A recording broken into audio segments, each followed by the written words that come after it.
uyga, ya'ni tomga loy bosish o'rniga pena quyish qanchaga tushyapti degan mavzusida video oldik Gazanabos YouTube kanalida. Mana shu holatda quyiladi. Buni foydasi bo'lsa borki, zarari yo'q. Ya'ni foyda jihatlarida qish kunida issiq, yozgi kunida muzdek bo'ladi. 100 kvadrat tashi taxtani ustiga quyilyapti.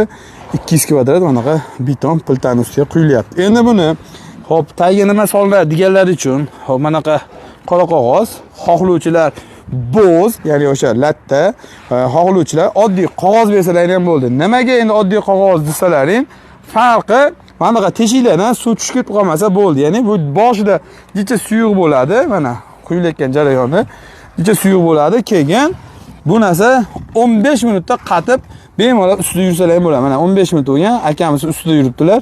Mashina qilib ustida yursangiz bo'laveradi. Faqat 15 minutda qatib chiroyli bo'ladi. Xullas, kimgadir zarur bo'lsa ustalarning raqami pastdagi raqamlarga, burchadagi raqamlarga aloqaga chiqaverasizlar. Vodiy bo'ylab bemalol xizmat ko'rsatishar ekan, voha Toshkentga kelishilgan holatda ekan. Mana shunaqa silliq holatda quyiladi.